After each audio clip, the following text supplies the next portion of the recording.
Uh, I am Sunil Urka, director from Suvidha Consultant. Suvidha Consultant is a one-stop consultancy house rendering services to the MSME. He is Vishwarup Chakravarti, my colleagues. आज का video का जो objective है to create awareness among the MSME entrepreneurs, ठीक है, due to this COVID and lockdown. MSME is the backbone of the Indian economy, and during this COVID-19 and subsequently lockdown, MSME unit is badly affected, both financially as well as otherwise, like labor issue and etc. Government of India has announced a financial package of more than 20 lakh crore to help out the MSME unit as well as other units. This help out the other units. One of the important scheme is emergency credit line. Now I request Vishu to explain the key features of this scheme.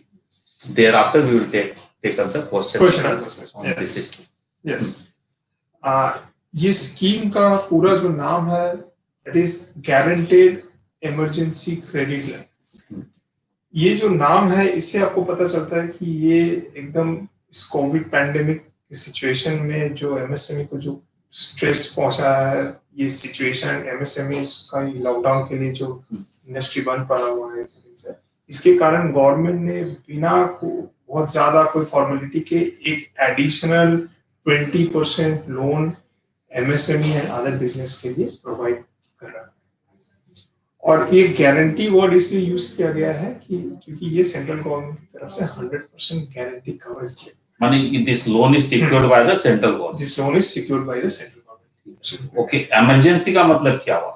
Emergency का मतलब हुआ कि एकदम आपको संग ये loan मिल जाएगा बिना बहुत सारा फॉर्मेलिटी के. जो आप तो जानती है जब कोई लोन लेने जाता है तो उसका बहुत सारा फॉर्मेलिटी रहता है, लेकिन इसके लिए वैसा कुछ है नहीं. ये लोन आपको बहुत जल्द आपके अकाउंट में मिल जाएगा बिना बहुत सारे जो डॉक्यूमेंटेड फॉर्मेलिटी है उसके बिना ही आपको मिलेगा. नहीं, मैंने आज एक पेपर में देखा था जहां लिखा हुआ it's a pre approved scheme. इसका मतलब क्या हुआ? It's a pre approved, absolutely correct. ये जब हमारे ऑनरेबल फाइनेंस मिनिस्टर ने ये स्कीम का अनाउंसमेंट किया तो उस टाइम ये बोला था कि ये प्री अप्रूव्ड ऑटोमेटिक लोन है. प्री अप्रूव्ड इसलिए है क्योंकि ये जो लोन है आपको मिलेगा आपके आउटस्टैंडिंग जो लोन है उसके ऊपर, उसका एक 20% आपको मिलेगा, इसलिए ये प्री अप्रूव. ये कैसे मिलेगा मैं थोड़ा एक्सप्लेन करता हूं आपको. आपका मतलब MSMEs and business enterprises including प्रधानमंत्री मुद्रा योजना बोरोवर्स जिनका आउटस्टैंडिंग लोन 29 फरवरी 2020 तक 25 करोड़ तक है और टर्नओवर 100 करोड़ तक है फॉर द फाइनेंशियल ईयर 1920, उनको उनका आउटस्टैंडिंग लिमिट के ऊपर एडिशनल 20% तक लोन मिल सकता है. This is up to 20%. और इसका जो रेट ऑफ इंटरेस्ट है ये इसका भी एक अपर कैप फिक्स किया गया है, दैट इज 9.25% फॉर बैंक. तो इसका मतलब क्या ये जो रेट है 9.25 से कम हो सकता है? जी बिल्कुल, एकदम 9.25 से कम हो सकता है. अभी तो एसबीआई का जो रेट ऑफ इंटरेस्ट है that is the lowest rate of interest. तो ये तो एक अपर कैप बांध दिया गया है ताकि एमएसएमईज को कोई तकलीफ ना हो ये रेट ऑफ इंटरेस्ट से. ऐसा ना लगे कि भाई आप लोन तो दे रहे हो इतना लिक्विडिटी और इतना बिना कोई इतना डॉक्यूमेंटेशन का, लेकिन आपका रेट ऑफ इंटरेस्ट तो बहुत हाई है, ऐसा ना हो इसलिए फिक्स किया गया. अच्छा, टर्नओवर कहा, टर्नओवर 100 करोड़, तो वो टर्नओवर किस साल का होगा? टर्नओवर तो फाइनेंशियल ईयर 1920 का होगा, ठीक है. और ये जो लोन जो मैंने बताया कि आउटस्टैंडिंग लिमिट का 20% मिलेगा, मैक्सिमम फंड मिल सकता है 5 करोड़ तक. 20% of maximum 25 crore, that is maximum 5 CR तक. अच्छा, सपोज किसी का लोन सैंक्शन है 50 करोड़ रुपया, ठीक है, लेकिन 29 फरवरी 2020 को उसके अकाउंट में डिसबर्समेंट 20 करोड़ रुपए का हुआ, तो वो क्या बोरोवर उस लोन के लिए स्कीम एलिजिबल है? जी बिल्कुल. उसमें क्या है, सैंक्शन अमाउंट पे ये कंसीडर नहीं होता. ये उनको जितना अमाउंट डिसबर्स किया गया है, उन्होंने जितना अमाउंट यूटिलाइज किया है उसी को कंसीडर करते हुए ये एलिजिबिलिटी. अच्छा, ऐसा भी हो सकता है किसी का सैंक्शन 50 करोड़ रुपया है लेकिन डिसबर्स 2 करोड़ रुपया, तो 20% 50 करोड़ रुपए मिलेगा ना कि 2 करोड़ ना, जितना डिसबर्समेंट. ओके, डिसबर्समेंट, जितना डिसबर्समेंट। ऐसा क्यों किया, मतलब डिसबर्समेंट पे होगा? ऐसा इसलिए किया कि उनका तो देखिए उन्होंने यूटिलाइज जितना किया, यहाँ बोल रहा है कि आउटस्टैंडिंग लोन अमाउंट का 20%, तो आउटस्टैंडिंग लोन तो तभी होगा जो फंड उन्होंने यूज किया है उतना ही अमाउंट बैंक को रिपे करना पड़ता है, तो उनका आउटस्टैंडिंग लिमिट उतना ही शो करेगा जितना उन्होंने यूटिलाइज किया, तो इसीलिए वो डिसबर्समेंट अमाउंट से। इस स्कीम के अदर फीचर जैसे सिक्योरिटी क्या रहेगा, रीपेमेंट पीरियड क्या है, ये सब जो सिक्योरिटी और अदर फीचर्स जो है ये भी बहुत लुक्रेटिव है। इसमें तो देखिए कोई भी कोलैटरल सिक्योरिटी नहीं लगता है, बैंक आपसे कोई भी कोलैटरल या एडिशनल सिक्योरिटी नहीं मांग सकता है, ये एकदम साफ साफ कह दिया है जब ये स्कीम अनाउंस हुआ था। तो इसमें सिक्योरिटी कौन प्रोवाइड करेगा बैंकर को? ये सिक्योरिटी बैंक क्या ये अनसिक्योर्ड है लोन? नहीं, ये कवरेज या सिक्योरिटी ये बैंक को गवर्नमेंट की तरफ से मिलेगा, इसीलिए इसको गारंटेड लोन कहा जा रहा है। ये national credit guarantee trustee committee के द्वारा ये 100% कवर किया हुआ है, सिक्योर्ड लोन है। गवर्नमेंट एमएसएमई के बिहाफ में ये मतलब government is extending guarantee on behalf of the borrower to the bank. तो बैंक के लिए ये लोन सिक्योर्ड है? बैंक के लिए तो एकदम सिक्योर्ड है और बैंक को आराम से इसको दे सकता है, ये डिस्बर्स कर सकता है। इसके और अदर्स और फीचर्स क्या ये और इसका और फीचर्स ये है कि फर्स्ट ऑफ ऑल इसमें कोई डॉक्यूमेंटेशन चार्ज नहीं है, डॉक्यूमेंटेशन चार्ज इज निल। इसका कोई प्रोसेसिंग चार्ज नहीं है, दैट इज आल्सो निल। आप प्रीपेमेंट करना चाहते हो तो आप कर सकते हो, इसका प्रीपेमेंट चार्ज भी बिल्कुल निल है। तो ये सब जो फैक्टर्स है इसको कंसीडर करते हुए ये देखा जा सकता है कि ये स्कीम बहुत ही ल्यूक्रेटिव है। ये जो लोन है आपको 4 साल के लिए मिलेगा, उसमें से 1 साल तो आपका मॉरेटोरियम रहेगा जिसमें आपको सिर्फ इंटरेस्ट पेमेंट करना है। अगला जो 3 साल रहेगा यानी 36 मंथ्स का जो आपके पास टाइम रहेगा, इक्वल इंस्टॉलमेंट में आपको इक्वल इंस्टॉलमेंट में आपको ये लोन रिपे करना पड़ेगा। अच्छा, इसमें ये लोन उन्हीं के लिए है जो जिसका अकाउंट रेगुलर है या SMA 0 या SMA 1 कैटेगरी में बिलोंग करता है। 29 फरवरी 2020 को उनके लिए ये लोन एप्लीकेबल है। कोई भी अगर SMA 2 या NPA कैटेगरी में रहता है ऑन 29 फरवरी 2020 उनके लिए ये लोन एप्लीकेबल नहीं है। अच्छा, बोरोवर के मतलब क्या हुआ? एग्जिस्टिंग बोरोवर होना चाहिए या न्यू बोरोवर है? इसमें एग्जिस्टिंग बोरोवर को ही ये बेनिफिट मिलेगा। जिनका ऑलरेडी किसी बैंक से रिलेशन है उनको उस बैंक से ये बेनिफिट। तो न्यू बोरोवर के लिए क्या स्कीम है? वो यदि कोई लोन लेना चाहे तो उनके लिए क्या स्कीम है? न्यू बोरोवर के लिए देखिए CGTMSE कवर्ड लोन है, स्टैंड अप इंडिया में लोन मिलता है, ये भी कोलैटरल फ्री लोन मिलता है। ये अदर जो बैंक का अपना जो लोन प्रोडक्ट है उसके अंदर ही आपको लोन लेना पड़ेगा। उन न्यू बोरोवर्स के लिए तो ये गारंटेड इमरजेंसी क्रेडिट स्कीम है। इसमें क्या एग्जिस्टिंग लोन इनहेंस हो जाएगा ना कि एक सेपरेट लोन अकाउंट के लिए? नहीं, ये तो एक सेपरेट लोन अकाउंट क्रिएट होगा इसमें। एग्जिस्टिंग लोन इनहेंस नहीं होगा, इसका एक सेपरेट अकाउंट मेंटेन होगा, बैंक इसका सेपरेट अकाउंट। ओके। और टर्नओवर का मतलब 31 मार्च 2020 को टर्नओवर 100 करोड़ एकदम 31 मार्च 2020 को टर्नओवर 100 करोड़ होना पड़ेगा। अगर किसी का ऑडिटेड नहीं है तो वो अपने डिक्लेरेशन पे भी बैंक उसको लोन डिस्बर्स कर सकता है। एक हमारे दर्शक जानना चाहते हैं, सब उनकी डिटेल्स होगा, MSME यूनिट नहीं है तो वो क्या इस स्कीम में अवेल कर सकते हैं? क्या इस स्कीम में MSME यूनिट का रजिस्ट्रेशन होना जरूरी है? नहीं, आपका पहला जो सवाल है कि कर सकता है कि नहीं, रिटेल बिजनेस में कोई है तो बिल्कुल कर सकता है। अगर वो जो प्रीडिफाइंड क्राइटेरिया जो है कि उनका लोन 25 करोड़ तक होना पड़ेगा 29 फरवरी 2020 को और 100 करोड़ का टर्नओवर होना पड़ेगा फॉर द फाइनेंशियल ईयर 1920, ये up to 100 crore in that case उनको ये बेनिफिट मिलेगा, चाहे वो कोई रिटेल बिजनेस में क्यों ना हो, कोई ट्रेडर हो, कोई MSME हो, सबके लिए ये लोन एप्लीकेबल है।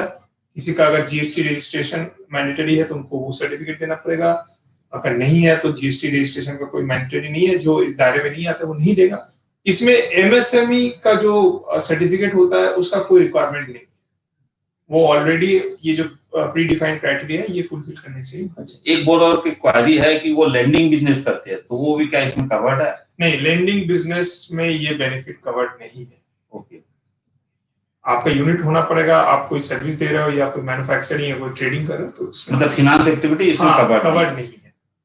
ठीक। एक इसमें को एप्लीकेंट है, तो को एप्लीकेंट में ये स्कीम की क्या पोजीशन होगी?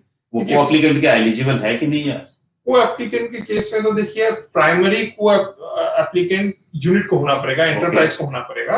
अगर प्राइमरी को एप्लीकेंट एंटरप्राइज या यूनिट है तो उसमें उनको बेनिफिट मिलेगा। ओके, सेकंड को एप्लीकेंट डायरेक्टर हो सकता है। ओके, अच्छा, आपने कहा लिमिट का मतलब है कि 25 करोड़ रुपया तक आउटस्टैंडिंग। यस, इस ऑफ बैलेंस शीट आइटम जिसको हम लोग बोलते हैं बैंक गारंटी व नॉन फंड बेस्ड लिमिट, ठीक है।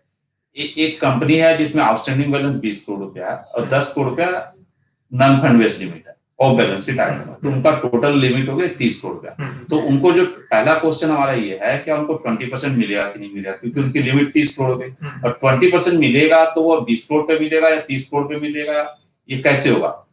आपका जो पहला सवाल है ये मैं क्लियर करता हूँ कि उनको तो इसका बेनिफिट मिलेगा, गारंटेड इमरजेंसी क्रेडिट। आपका सवाल हो सकता है कैसे मिलेगा? ये स्कीम में साफ साफ लिखा हुआ है कि ऑफ बैलेंस शीट जो लिमिट है या जो नॉन फंड बेस्ड लिमिट है उसको कंसीडर नहीं किया जाएगा ये outstanding loan calculation. Only on balance sheet and आपका जो फंड बेस्ड लिमिट है उसी को कंसीडर किया जाएगा ये आउटस्टैंडिंग लिमिट निकालने का जो प्रोसेस है उसमें। तो उनको डेफिनेटली मिलेगा और उनको 20 करोड़ पे ही मिलेगा, ना कि 30 करोड़। एक हमारे दर्शक की क्वेरी है कि वो इस फंड का एंड यूजेस क्या होगा, जो बैंक बोलते हैं ना आपने पैसा लिया, इस पैसे का यूटिलाइजेशन कहाँ किया? इसका देखिए एंड यूज तो वही होगा कि ये जिस पर्पस के लिए दे रहा है कि बैंक एमएसएमई यूनिट्स का जो अभी हालत है जो लॉकडाउन में, तो वो अपनी यूनिट को रिवाइव करने के लिए ये फंड यूटिलाइज करेगा, अपने बिजनेस में यूटिलाइज करेगा। मतलब other than business use, other than business तो नहीं, इंटेंशन है कि बिजनेस पर्पस के लिए यूज होगा, एकदम बिजनेस रिवाइव के लिए यूज करेगा। अच्छा, कोई बोरोवर मल्टीपल बैंकिंग से लिमिट एंजॉय करता है, किसी से 2 करोड़, किसी से 5 करोड़, किसी से 7 करोड़ रुपया, किसी से 8 करोड़ रुपया, तो वो क्या इंडिविजुअल बैंक को अप्रोच करेगा या सिंगल को, या उसको मिलेगा या नहीं, उसके बारे में कुछ एक्सप्लेन करिए। देखिए फर्स्ट ऑफ ऑल तो आपका मल्टीपल बैंकिंग अगर है तो ईच एंड एवरी बैंक का आउटस्टैंडिंग लिमिट 29 फरवरी को अगर 25 करोड़ तक होता है तो आप एलिजिबल होंगे उसमें।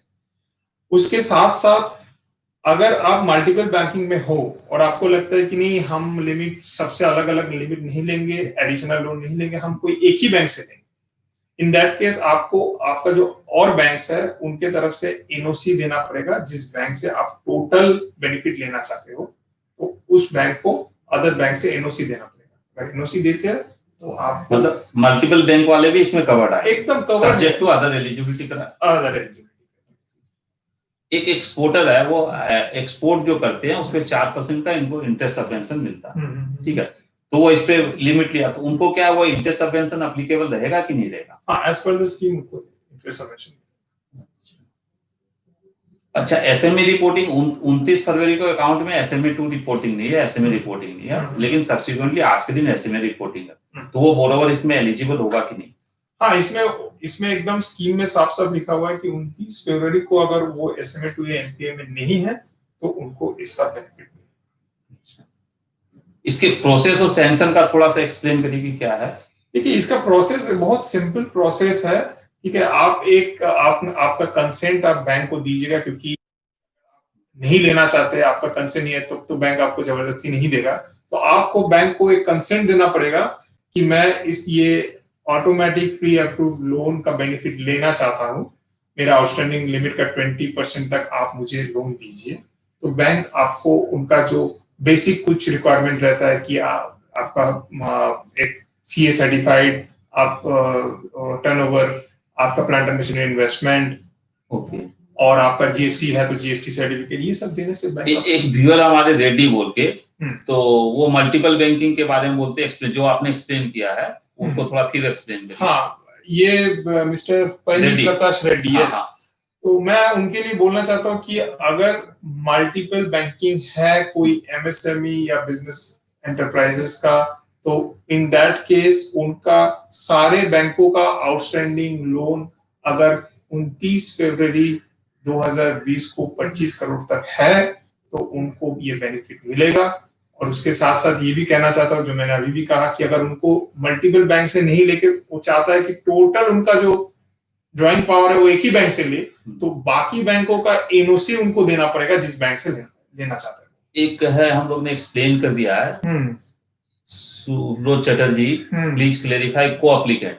हाँ, को एप्लीकेंट मैंने आपको पहले ही बताया कि को एप्लीकेंट मतलब हो गई कि दोनों है, प्राइमरी एप्लीकेंट इंटरप्राइज होना चाहिए, प्राइमरी एप्लीकेंट एंटरप्राइज होने से, तो primary applicant is eligible for the scheme, correct.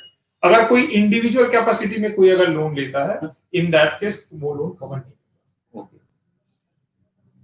अच्छा, आप अपने कांटेक्ट नंबर शेयर कर सकते हैं किसी की? मैं कांटेक्ट नंबर शेयर कर देता हूं। उसके पहले मैं ये मेरे जितने भी एमएसएमई व्यूअर्स हैं, मैं उनको कहना चाहता हूं कि ये लोन वैलिड है 31 अक्टूबर 2020 तक। हाँ, इसकी वैलिडिटी 31 अक्टूबर 2020 तक है। तो आपको अगर ये लोन का फायदा लेना है तो आप काइंडली आप अपने बैंकर से बात कीजिए, संपर्क कीजिए और आप इसका बेनिफिट जल्द से जल्द उठाइए, क्योंकि इसका एकदम साफ साफ दिया हुआ है कि 3 लाख करोड़ का जो कवरेज है, अगर वो पहले ही एग्जॉस्ट हो जाता है, इन दैट केस आपको इसका बेनिफिट नहीं मिलेगा। ओके, तो आप इंतजार मत कीजिए, आप लोन के लिए अप्लाई कीजिए। आप अपना कांटेक्ट नंबर शेयर करिए। मेरा कांटेक्ट नंबर ऑलरेडी आपका दिया हुआ है, स्क्रीन पे है। आप चेक कर सकते हो, नीचे दिया हुआ है मेरा सारा डिटेल्स। फिर भी मैं बता देता हूँ आप लोगों के लिए, मेरा कांटेक्ट नंबर 8420675402। आप मुझे कांटेक्ट कर सकते हो। और मेरा ईमेल आईडी है विश्वरूप BISWAROOP विश्वरूप @सुविधा कंसल्टेंट्स SUVIDHA सुविधा consultants.com। आप मुझे मेल भी कर सकते हो और आप मेरा वेबसाइट विजिट कर सकते हो www.suvidagroup.in। सारा डिटेल्स नीचे दिया हुआ है, आप क्लिक कीजिए, आपको मिल जाएगा।